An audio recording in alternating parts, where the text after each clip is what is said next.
everyone, introduce myself. My name is Dela Pairanazwa, MPM 2441111N1, and I'm from class MNG24C.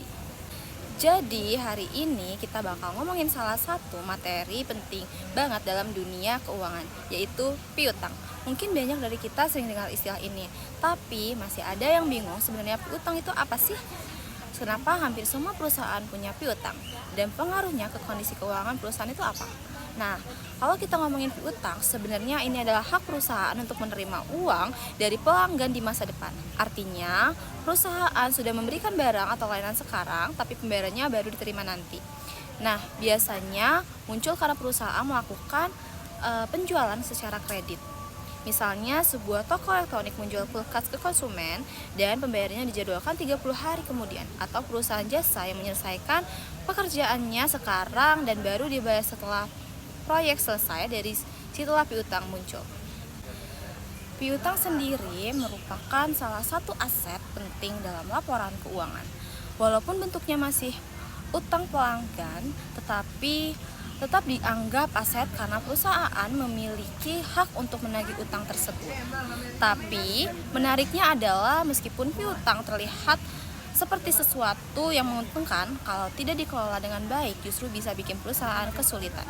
Sebanyaknya apapun piutang yang tercatat, kalau tidak tertagih, perusahaan tetap tidak punya uang tunai untuk menjalankan aktivitas operasional sehari-hari. Ini yang sering jadi masalah di banyak bisnis. Omset besar, piutang juga besar, tapi kasnya kosong. Nah, dalam praktiknya, piutang itu bukan cuma satu jenis. Ada piutang yang memang berasal dari kegiatan utama perusahaan, seperti penjualan barang atau jasa yang disebut piutang usaha. Ada juga piutang yang bukan dari penjualan, misalnya pinjaman ke karyawan, piutang bunga, atau piutang pajak. Bahkan ada juga yang namanya wasel tagih, yaitu piutang yang disertai janji tertulis untuk membayar di tanggal tertentu. Biasanya disertai bunga. Wasel ini sifatnya lebih formal dibanding piutang biasa. Karena piutang punya risiko tidak tertagih, perusahaan harus punya kebijakan kredit yang jelas sebelum memberikan penjualan kredit ke pelanggannya. Biasanya perusahaan menentukan syarat kredit, misalnya memberikan diskon kalau pelanggan membayar lebih cepat. Selain itu, perusahaan juga menilai apakah calon pelanggan layak diberi kredit atau tidak.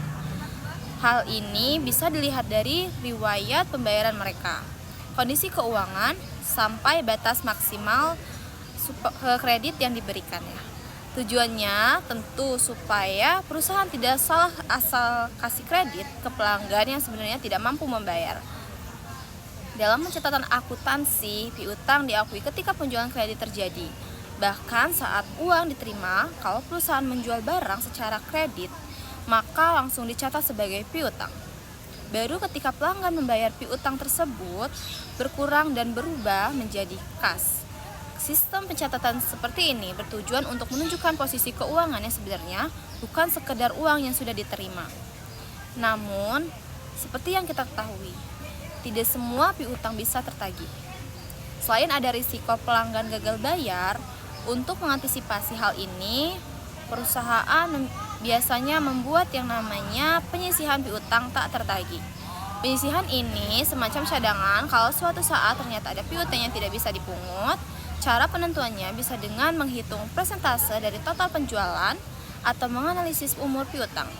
Semakin lama piutang belum bayar sebelumnya, misalnya sudah lewat lebih dari 90 hari, maka semakin besar kemungkinan piutang itu tidak akan tertagih.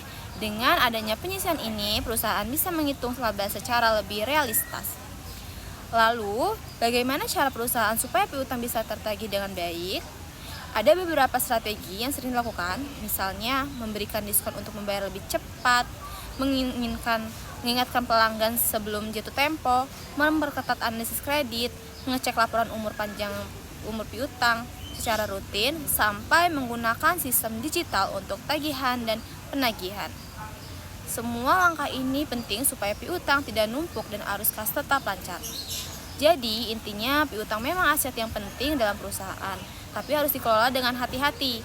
Penjualan kredit boleh saja dilakukan, akan tetapi harus diimbangi dengan kebijakan kredit yang kuat dan proses penagihan yang efektif. Kalau tidak, perusahaan bisa punya omset besar tapi tetap kesulitan uang tunai. Nah, segitu saja penjelasan tentang piutang hari ini. Saya Dela Vera Nazwa. Thank you.